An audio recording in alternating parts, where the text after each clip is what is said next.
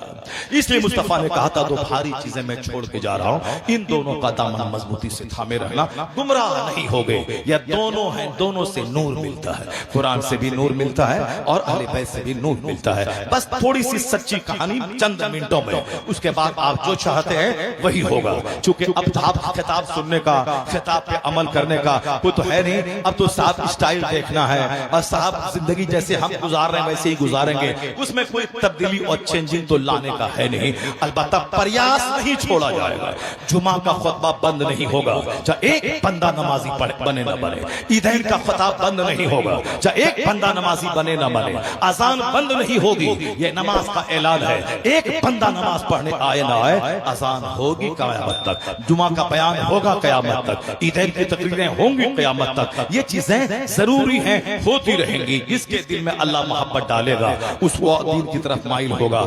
جو مر چکا ہے جس کا سینہ, جس کو جہنمی بننا ہے, تباہ و برباد ہونا ہے, اس کے سامنے چاہے 1000 چیزیں کھول کے رکھ دی جائیں اس کے سینے پہ اثر ہونے والا نہیں ہے. جو زمین بنجر, جو زمین سڑی ہوئی ہے, وہ 1000 بارش آسمان سے ہو وہاں سے ہری فصل پیدا ہونے والی نہیں ہے. لیکن جو زمین زرخیز ہے, تھوڑا سا پانی پڑا لہلہاتے یہ فصل پیدا ہوتی ہے, اور پھر وہ سارے لوگوں کو, دیکھنے والوں کو خوش کر دیتی ہے وہ فصلیں. تو یہ نصیحت پہ سینے, نصیحت کا پانی سینے پر پڑتا ہے. جو سینہ زرخیز ہے اس کے ہاتھ پاؤں سے اچھے کام کا ظہور صدور ہوتا ہے, اور جو سینہ مر چکا ہے تو پھر اس کو اچھی مجلسوں میں, مسجدوں میں, خانقاہوں میں, کعبہ کے پاس, گنبد خضرا کے پاس بھی سکون نہیں ملتا ہے. وہ جاتا بھی ہر جگہ انجوائے کرنے کے لیے جاتا ہے. اخلاص سے خالی سینہ, مرا ہوا سینہ ہے. اس لیے یہ تقریر تو بند نہیں ہوگی, البتہ ایک آدمی آئے چاہے 1 لاکھ آدمی آئے, یہ پریاس قیامت تک رہے گا, امر بالمعروف کیا جاتا رہے گا. کسی کی گردن میں چادر ڈال کے نمازی بنانا نہ کسی نبی پر فرض تھا, نہ نبی کے غلام علماء پہ فرض ہے. نبی بھی قرآن پڑھ پڑھ کے سناتے تھے, انہی ہزاروں میں سے 1-2 کھینچ کر کے آتے تھے, کلمہ پڑھ کے مشرف اسلام ہوتے تھے. اور یہی پیغام نبی کے غلام علماء پہ بھی فرض ہے. لوگوں تک دین کی باتیں پہنچاتے رہو, اپنے اپنے انداز سے سمجھا بجھا کر کے, قرآن سنا کے, حدیث سنا کے, احسن انداز میں بتاتے رہو. تیرا کام بتانا ہے, باقی دل کا بدلنا یہ اللہ کا کام ہے. یہ جلسہ پریاس ہے, یہ مدرسہ پریاس ہے, یہ خطبہ پریاس ہے, یہ امر بالمعروف ایک پریاس, یعنی ایک کوشش ہے کہ لوگ بات مان جائیں, باقی لوگ مانے یا نہ مانے وہ جانے. امام حسین نے میدان کربلا میں ایک پریاس کیا تھا کہ میں یہاں آ گیا ہوں, یہ 22,000 کی فوج سامنے ہے. اس کے کمانڈر کے سامنے امام حسین نے ایک تقریر کی تھی, اے لوگو میں نے تیرا کیا بگاڑا ہے, تم ہماری جان کے کیوں دشمن بن گئے ہو, تم نے ہم کو 150 سے زیادہ خطوط لکھا تھا, تو تیرے خط لکھنے کے بعد میں تیرے بلانے کے بعد آیا, اور تم آج میری جان کے دشمن بن گئے. تم نے چاروں طرف تلوار اور تیر کے پہرے تم نے بیٹھا دیے. آخر کیا ہے تیرا مقصد, تم نے کیا, میں لڑنے آیا ہوں, میں تیرے بلانے سے آیا ہوں. اب اگر تجھ کو میرا بلانا پسند نہیں ہے, میرا آنا پسند نہیں ہے, مجھ کو واپس مدینہ جانے دے تاکہ میں مدینہ جا کر کے اپنا چین زندگی کے دن گزار لوں. اگر یہ تم کو پسند نہیں ہے تو مجھ کو یہاں سے سیدھے یزید کے پاس جانے دے دمشق, تاکہ میں یزید سے بیٹھ کر کے بات مسئلے کا حل نکالوں, میں ان سے گفتگو کروں, میں اپنی بات بتاؤں. اور پھر اگر یہ بھی پسند نہیں ہے, مجھے کسی اسلامی ملک کی طرف جانے دے, یعنی ان علاقوں کی طرف جہاں مسلمان رہتے ہیں, وہاں جاؤں, میں دین کی تبلیغ کروں, اسلام کی تبلیغ کرتا ہوا میں اپنی زندگی کے دن گزار دوں. ان کا سینہ مر چکا تھا سامنے والے کا, چونکہ یزید نے اتنے انعام کے لالچ دیا تھا. ان لوگوں نے کسی کو کہا تھا کہ عمر ابن سعد رائے کی گورنری تجھ کو دے دوں گا اگر تم نے حسین کی مہم کو تم نے سر کیا. اب عبیداللہ ابن زیاد کو بصرہ کا گورنر پہلے تھا, کوفہ کا ایڈیشنل گورنر اس کو بنا دیا اور کہا تو ہمیشہ کے لیے دونوں بصرہ اور کوفہ کا گورنر رہے گا اگر تم نے اس مہم کو سر کیا. عمر ابن سعد, شمر مردود, قلی بن یزید, سنان ابن ارس, یہ جو بڑے کردار ہیں یزیدیوں کے, یہ سب کے سب پکے دنیا دار, لالچی, حریص. اس لیے سچا حسینی وہ اس دنیا میں مکان نہیں بنانا چاہتا. اسی مکان کی طلب نے ان جنتی باپ کے جہنمی بیٹوں کو اس جہنمی بنایا. وہ کون لوگ تھے؟ عمر ابن سعد, سعد ابن وقاص جنتی باپ کا بیٹا تھا جو جہنمی ہو گیا. یزید جنتی باپ کا جہنمی بیٹا. حضرت امیر معاویہ جنتی ہیں چونکہ وہ صحابی ہیں. سارے صحابہ جنتی ہیں, اللہ نے وعدہ کر لیا ہے. صحابہ کرام سے کوئی بھول چوک اگر ہوئی کبھی, اللہ نے سب کو معاف کر دیا, سب جنتی ہے. صحابہ کرام کو نہ گالی دینا ہے, نہ اس کی خطا کو پکڑنا ہے, خطا اجتہادی سمجھ کر اس کی خطا کو بھی نیکی تصور کرنا ہے. اس لیے امیر معاویہ جنتی, ان کا بیٹا یزید جہنمی. سعد ابن وقاص جنتی, اس کا بیٹا عمر ابن سعد جہنمی. اس میں بہت سارے لوگ تھے جن کے باپ صحابی, جن کے باپ تابعی. ان نیک لوگوں کے جہنمی بیٹے حسین کے ارد گرد تلوار چمکانے لگے. کہا کوئی شرط نہیں مانی جائے گی, یزید کی بیعت کیجیے, یزید کا سمرتھن کر دیجیے, اس کی حمایت کیجیے. حسین اعظم نے کہا یہ تو بے جا مطالبہ ہے, یہ غلط مطالبہ ہے, یہ تو مصطفیٰ کے بیٹے سے نہیں ہوگا. حسین اعظم نے سمجھایا کہ دیکھ میں ہوں کون, اس روئے زمین پر میرے علاوہ کوئی مصطفیٰ کا حقیقی نواسا نہیں موجود ہے. میں وہی حسین ہوں جس کے بارے میں جس نبی کا کلمہ تم پڑھتا ہے. اس نبی نے کہا تھا الحسن والحسین سیدہ شباب اہل الجنہ. یہ حسن حسین جنتی نوجوانوں کے سردار ہے. میں جنتی جی نہیں, جنتی نوجوان کا سردار ہوں. یہ ہمارے پیغمبر, ہمارے نانا تیرے پیغمبر جس کا کلمہ تم پڑھتا ہے, اس پیغمبر نے کہا ہے. تو اب تو کس کے خلاف تو جنگ چھڑ رہا ہے, کس کے خلاف تو تلوار چمکا رہا ہے, کس کی گردن کاٹنے کے لیے اپنے بہادروں, اپنے پہلوانوں کو تو سامنے لے آیا ہے, کس کے خلاف؟ کلمہ پڑھتے ہو, نبی کے نواسے کے خلاف تم نے تیر اور تلوار کا ایک دیوار تم نے کھڑی کر دی ہے. میرا حق پہچانو. نانا جان کو کیا منہ دکھلاؤ گے؟ جس نبی کا کلمہ پڑھتے اس کی شفاعت اس کو کیسے ملے گی؟ جن کے گھر والوں کو اجاڑنے کا پلان بناتے ہو, جن کی عورتوں کو قیدی بنانے کا پلان بناتے ہو, ان کی شفاعت کی امید تم کرتے ہو, کیسے کرتے ہو؟ اس تقریر کو سننے کے بعد جو صاحب ضمیر تھے ان کا دل ہل گیا. جناب حر یزید کی فوج میں تھا, انہوں نے وہاں سے لپک کے امام حسین کے پاس آ کے اپنی غلطی کی معافی مانگی, پھر حسین کے ساتھ دیا, اور جب تک شہید نہیں ہو گئے وہ اپنے گھوڑے سے نیچے نہیں اترے. یہ جو خوش قسمت لوگ تھے وہاں سے چل کے ادھر آ گئے, مگر بدنصیب جس کے دماغ پہ دنیا کی ہوس تھی, اچھا کھانا, اچھا پہننا, حکومت کرنا, سرداری کرنا, وہ تباہ اور برباد ہو گئے. ایک قوم مسلم امام حسین مدینہ میں تھے, مدینے میں یزید کا قاصد پہنچا اور کہا کہ امیر معاویہ کا انتقال ہو گیا ہے, یزید خلیفہ بن گیا ہے اور آپ ان کی بیعت کر لیں. امام حسین کے سامنے دو آپشن تھا, ایک یزید کو مان لینا, چلو تم جانو تم شرابی ہو, پاپی ہو, بے نمازی ہو, تم جانو تمہارا کام جانے, لیکن ہم نے تم کو مان لیا اسی شرط پر کہ تو ہمیں مدینے کا گورنر بنا دے, ہر مہینے 4 لاکھ روپے مہینہ تنخواہ میری مقرر کر دے. یزید کود کے دے دیتا, چونکہ یزید چاہتا یہی تھا کہ حسین سمرتھن دے دیں, چونکہ ان کو ڈر تھا کہ بظاہر ستہ پہ قبضہ ہمارا ہے. چونکہ یزید نے زبردستی ستہ کو چھینا. صدیق اکبر سرکار کے وصال کے بعد مسلمانوں کی رائے سے خلیفہ بنے, صدیق اکبر کے وصال کے بعد عمر فاروق مسلمانوں کی رائے سے خلیفہ بنے, حضرت عثمان غنی عمر فاروق کی شہادت کے بعد مسلمانوں کی رائے سے خلیفہ بنے, حضرت عثمان غنی کی شہادت کے بعد مولا علی مسلمانوں کی رائے سے خلیفہ بنے, حضرت علی کی شہادت کے بعد امام حسن 40,000 عرب کی رائے سے خلیفہ بنے. یہ خلافت راشدہ ہے جو مسلمانوں کی رائے سے بنے. اب جب حضرت امیر معاویہ اپنی فوج لے کے آگے بڑھے, ادھر سے امام حسن آگے بڑھے, چونکہ امام حسن مسلمانوں کے ذریعہ چنے ہوئے خلیفہ ہے, اور حضور نے کہا تھا کہ میرے وصال کے بعد میرے بعد خلافت 30 سال تک رہے گی, اور امام حسن کی 6 مہینے کی خلافت لے کر پورا 30 سال ہو جاتا ہے. اب 30 سال کے بعد کیا ہوگا؟ بادشاہت ہوگی. حضرت امیر معاویہ رضی اللہ تعالیٰ عنہ فوج لے کے آ گئے, ادھر سے امام حسن کے قریب تھا کہ دونوں فوج ٹکرا جاتی اور پھر لاکھوں مسلمان شہید ہو جاتے, مگر امام حسن مصطفیٰ کا نواسا جس کے منہ میں مصطفیٰ نے لعاب دہن ڈالا تھا, جن کے لیے حضور نے سجدہ دراز کیا تھا, جن کے لیے حضور نے کاندھے پہ جن کو سوار کیا تھا, یہ دونوں نواسا خاصہ مصطفیٰ کا جس کی اس کی جوانی لاجواب، جن کا بچپن لاجواب اور جن کی زندگی کے آخری لمحات لاجواب، یعنی سر سے لے کے پاؤں تک مصطفیٰ کے صفات کا جو مظہر تھا وہ حسن اور حسین۔ صرف ہم شہادت کو جانتے ہیں، ان کی جوانی کے دنوں کو نہیں جانتے ہیں، ان کی پاک دامنی کو نہیں جانتے ہیں۔ 55 سال کی عمر میں 25 حج امام حسن اور حسین نے پیدل چل کے کیا ہے عرفات۔ 400 کلومیٹر دور پیدل چل کر جانا، پھر پیدل چل کر آنا۔ اعلیٰ قسم کا گھوڑا موجود ہوتا تھا، لیکن آپ پیدل حج کو جاتے تھے، چونکہ حدیث میں آیا ہے جس کے پاؤں میں دھول لگی اللہ کی راہ میں، جہاں جہاں گرد لگے گی وہاں وہاں جہنم کی آگ حرام ہو جائے گی۔ امام حسن فی سبیل اللہ، اللہ کی راہ میں 400 کلومیٹر آج سے 1350 سال پہلے کٹیلی سنگلا پتھریلی راہوں سے پاؤں زخمی ہو جاتے، پاؤں متورب ہو جاتے۔ آپ کے غلام کہتے حضور گھوڑے پہ سوار ہو جائیں، مگر آپ سوار ہوتے نہیں تھے، تھوڑا ریسٹ لیتے پھر چلے جاتے۔ اتنا بڑا حاجی دنیا میں کوئی ہوگا جو پیدل چل کے 25 حج کیا ہوگا؟ یہ امام حسن نے کیا ہے، یہ امام حسین نے کیا ہے۔ امام حسن و حسین عمر فاروق کی فوج میں تھے،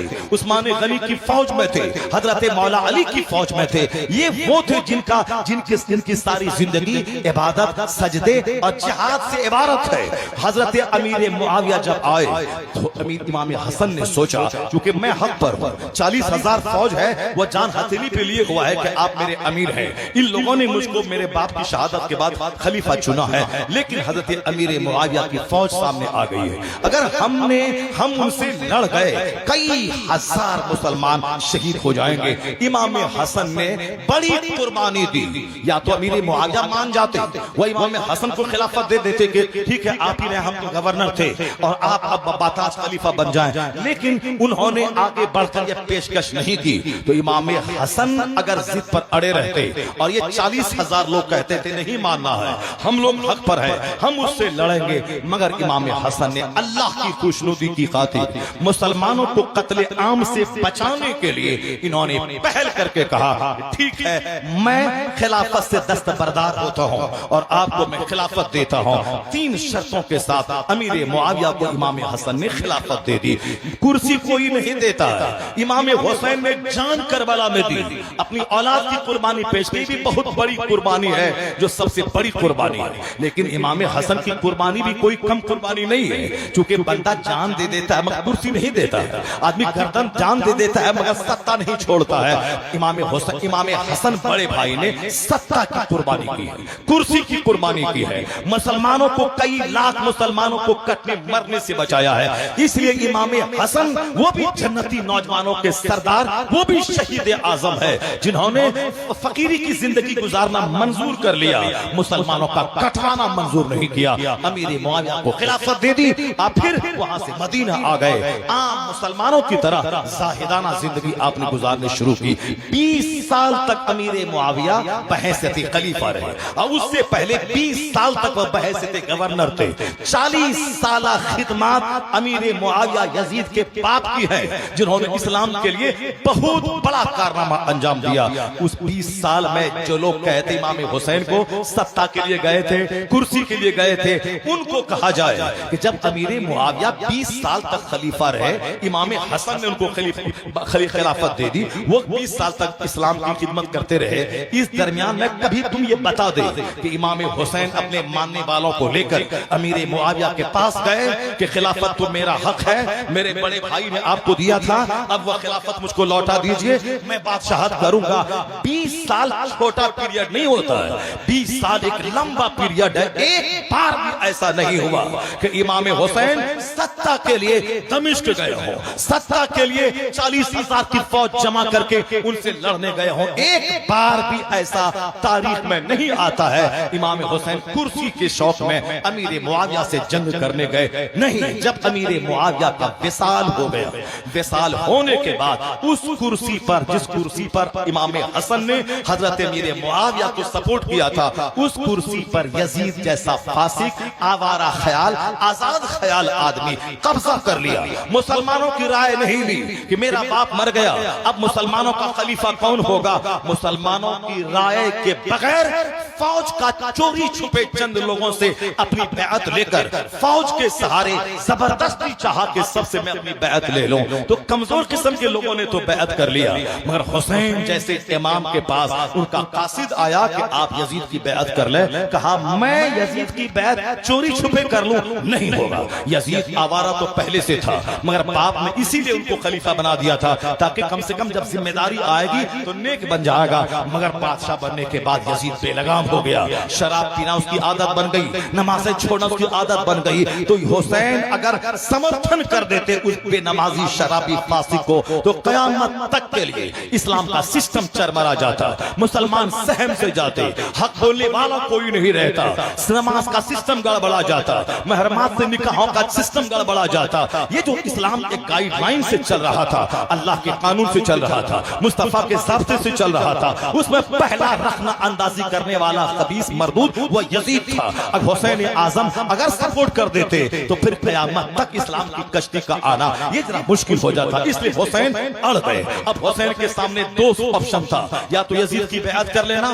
وہ چاہے زنا کرے شراب پی, ہم کو مطلب ہی مجھ کو 2 لاکھ کا مہینہ دو, ہم آرام سے مدینے میں کھائیں گے, بال بچوں کے ساتھ رہیں گے, مسجد نبی میں نماز پڑھائیں گے, یہاں کا گورنر بن کے رہیں گے اور آرام سے 55 سال میں مریں گے, ماں کے پہلو میں جنت البقیع میں دفن ہو جائیں گے, اس کے بعد جنتی نوجوان کے سردار تو ہم ہیں. یہ تھا اپنا سیلف لگزریس لائف گزارنے کا طریقہ. ایک آپشن یہ تھا, وہ گورنر بن جاتے, یزید کو سمرتھن کر دیتے, مدینے میں آرام سے ہاتھ چومنے والے, پیر چومنے والے آپ کے غلاموں کی تعداد تھی, آرام سے بال بچوں میں رہتے, کھاتے پیتے, مر جاتے. اس میں اپنا آرام تو تھا, مگر اس مصطفیٰ کے پیار کا کیا ہوگا جس مصطفیٰ نے حسین کے منہ میں لعاب دہن ڈالا تھا, جن کو اپنے کاندھے پہ سوار کیا تھا کہ آج حسین کو کاندھے پہ ڈھوتا ہوں, کل جب میری امت کا بوجھ حسین کے کاندھے پہ آئے گا تو حسین اس محبت کا قرض چکائے گا. ماں کے لمبے سجدوں کا کیا ہوگا, مولا علی کی تربیت کا کیا ہوگا. اب وقت آ چکا تھا جس وقت حق کی حمایت کی خاطر مصیبتیں اٹھانے کی گھڑی آ گئی تھی. ایک آپشن تھا آرام سے مدینے میں رہنا, اور دوسرا آپشن تھا کہ ڈٹ جانا کہ نہیں یزید کو سپورٹ نہیں کریں گے, اس راستے میں قتل ہے, اس راستے میں بھوک ہے, اس راستے میں پیاس ہے, اس راستے میں بال بچوں کی زندگی کو خطرے میں ڈالنا ہے. حسین نے کہا یہ راستہ دوسرا بھلے ہی مصیبت کا ہے, سب مصیبت کا ہے, پیاس کا ہے, بھوک کا ہے, مگر اس راستے پہ چل کے میں مصطفیٰ کو منہ دکھا پاؤں گا, میں اپنی ماں کو چہرہ دکھا پاؤں گا کہ لال تو نے دودھ کا کیا قرضہ ادا کیا, امت گمراہ ہوتی رہی اور تو مدینے میں آرام سے ہاتھ پاؤں چوموا کے آرام کی زندگی تو گزارتا رہا. تم قتل کیوں نہ ہو گئے, تم نے ڈٹ کیوں نہیں گئے, مر جاتے مگر ظالم کا سمرتھن نہیں کرنا تھا. اگر ماں سوال کرے گی قیامت میں تو کیا جواب دے گا حسین؟ ماں کی شفقت کا لاج رکھنا تھا, باپ کے پیار کا لاج رکھنا تھا, اور خود جو انہوں نے مصطفیٰ کی تربیت میں رہ کے سیکھا تھا. یہ دنیا پانی کا بلبلا ہے, آج ہے کل ختم. یہ دنیا ایک آگ کی چنگاری ہے جو بھڑکی اور ختم ہو گئی. چاہے میں 1000 آرام سے جیوں پھر بھی تو مرنا ہے, تو مرنا ہے ڈرپوک بن کے کیوں مرنا ہے, حق کی خاطر مرنا ہے. ایک طرف دنیا اور ایک طرف آخرت, ایک طرف اپنا فائدہ, ایک طرف قیامت تک کی امت کا فائدہ. اپنا فائدہ ترک کیا حسین نے, امت کے فائدے کی خاطر میدان میں نکل گئے. مدینے کی آرام بھری زندگی کو حسین نے ترک کیا, ہم مصیبت والی زندگی کو اختیار کیا, اور قیامت تک کے مسلمانوں کو ایک مزاج دیا. جب دین بچانا مشکل ہو جائے اس وقت میں تمہیں دین بچانے کے لیے گردن جائے حسین کے طریقے پر عمل کرتے ہوئے حق کی رسی کو مت تیاگنا, حق کو کبھی ہاتھ سے جانے مت دینا, کسی ظالم کے سامنے جھک کر کے اس کے ظلم کو تسلیم مت کر لینا. تو مارے گا اور کیا کرے گا, مگر تیرا سپورٹ اس کو اور جری بنا دے گا, تیرے سپورٹ سے دین اور حق خطرے میں پڑ جائے گا. تو حسین نے اپنی زندگی سے بتایا جب دنیا اور آخرت دونوں آپس میں ٹکرا جائے تو آخرت کو گلے لگانا, دنیا کو تیاگ دینا. جب حق اور باطل دونوں ٹکرا جائے, باطل کو تیاگ دینا, حق کو پسند کر لینا. خدا کو راضی کرنے کے لیے بھوک پیاس اگر قتل کی راہوں سے گزرنا پڑے تو موجودہ آرام دہ زندگی کو ترک کر کے اس مصیبت کی زندگی کو چن لینا, چونکہ اس مصیبت کے بعد آرام ہی آرام ہے, اس مصیبت کے بعد جنت ہی جنت ہے. تو حسین نے اس آپشن کو قبول کیا, آخرت کا راستہ, حق کا راستہ, صداقت کا راستہ, بھوک اور پیاس تکلیف کا راستہ چن لیا. اس لیے حسین مدینے سے نکل کے مکہ گئے, مکہ سے نکل کے کربلا گئے. اب دیکھا سامنے 22,000 کی فوج, آپ نے سمجھانے کی کوشش کی مگر ظالموں نے نہیں مانا. حسین اعظم نے حق بیان کیا, حجت تمام کر دی, تاکہ یہ مت بولنا کہ کل حسین نے مجھ کو نہیں بتایا کہ سچائی کیا ہے اور میں کیا ہوں, میں بے خبر بے خبری میں یزید کا ساتھ دیا، اس لیے حسین اپنے آپ کو بچانے کے لیے نہیں، حق بتانے کے لیے خطبہ دیا تھا۔ اب وہاں یزید کے سپاہی ہرکارے اسی بات پہ بسیط اور مصر تھے کہ آپ یزید کو ہاتھ دے دیں، سمرتھن دے دیں، مگر حسین اعظم نے کہا یہ ہم سے نہیں ہوگا۔ جب چاروں طرف سے لوگوں نے گھیر لیا، دانا پانی بند کر دیا، جب بچے بھوکے پیاسے رہنے لگے، یہاں تک کہ ان ظالموں نے تب انہوں نے زور ڈالا بس اب جنگ کے لیے تیار ہو جائیے۔ وہاں جنگ کرنے حسین گئے ہی نہیں تھے، جنگ کرنے جاتے تو دودھ پیتے علی اصغر کو کیوں لے کے جاتے؟ اگر جنگ کرنا ہوتا تو عورتوں کو لے کے کیوں جاتے؟ جب جنگ کرنا ہوتا تو بیمار بچوں کو لے کے کیوں جاتے؟ اگر جنگ کرنے کے لیے حسین جاتے تو مدینہ سے نوجوانوں کی ٹیم تیار کر کے جاتے، 1000 2000 5000 نوجوانوں کو لے کے جاتے، چلو لڑنا ہے یزید کی فوج سے۔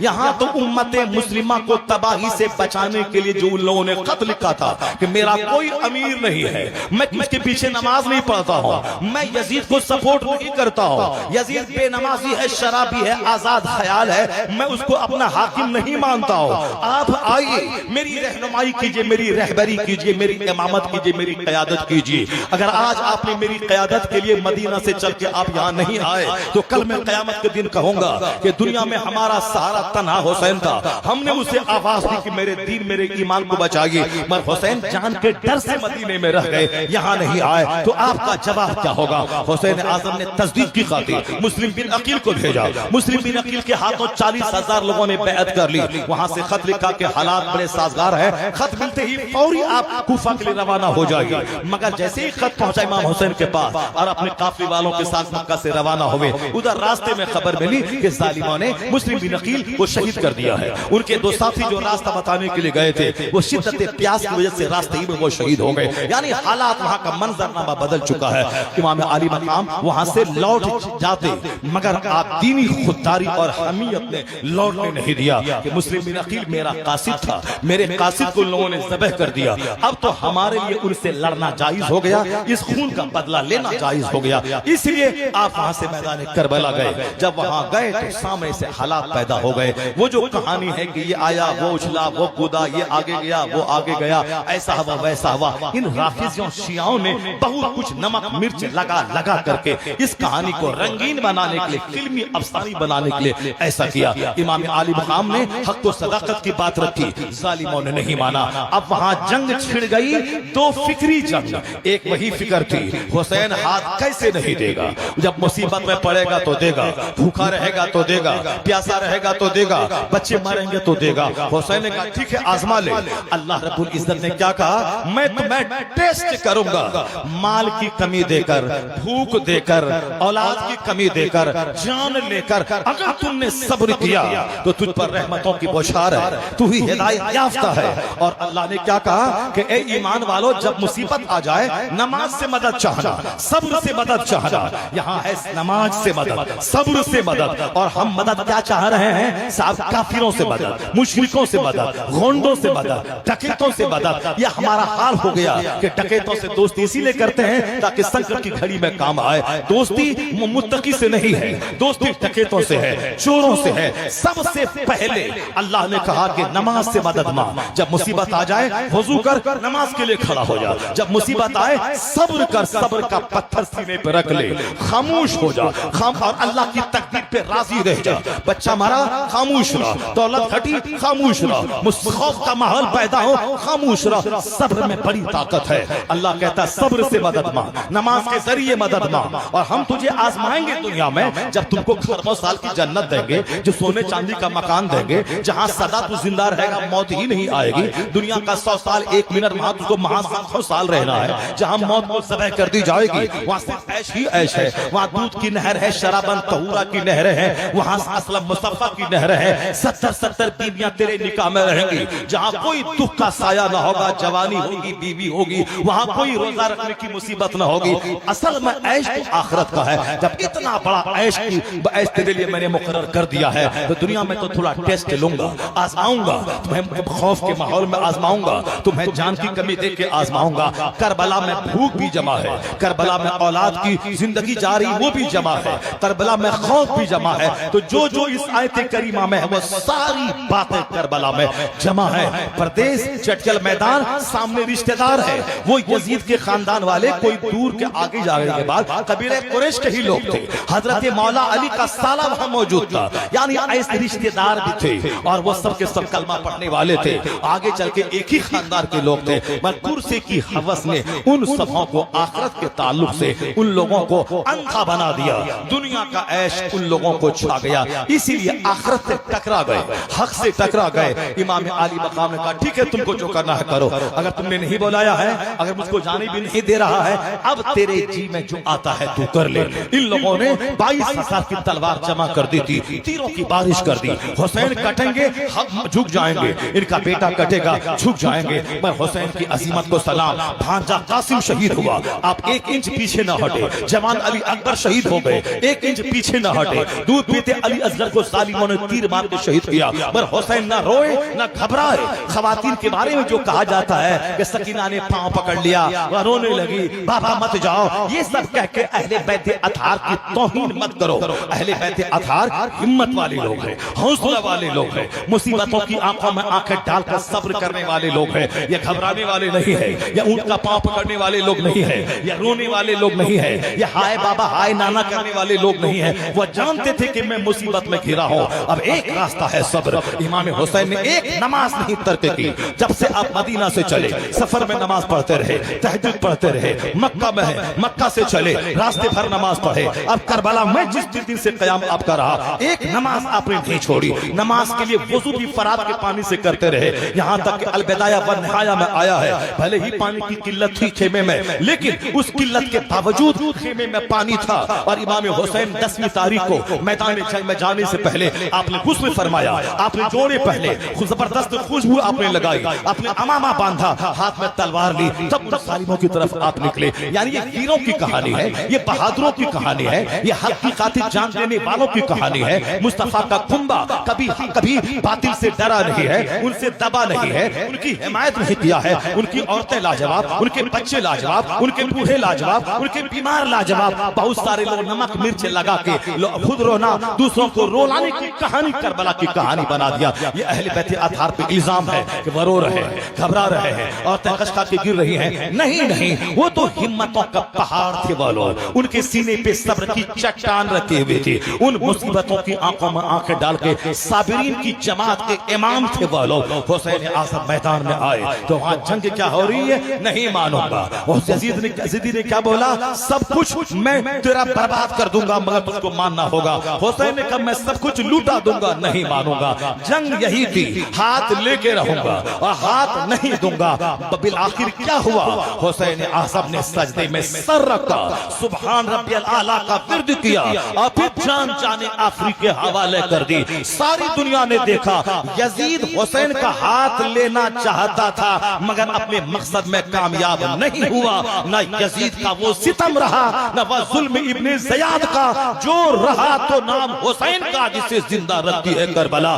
حسین جیت گئے, حسین کا خاندان جیت گیا, حسین کا کنبہ جیت گیا. مصطفیٰ کے چہرے پہ خوشی آئی ہوگی کہ میرا بیٹا امتحان میں کامیاب ہو گیا. فاطمہ الزہرا مچل رہی ہوں گی کہ میرا حسین جس کا پاؤں مصیبتوں کے انبار پہ لغزش جس پاؤں میں نہیں آئی.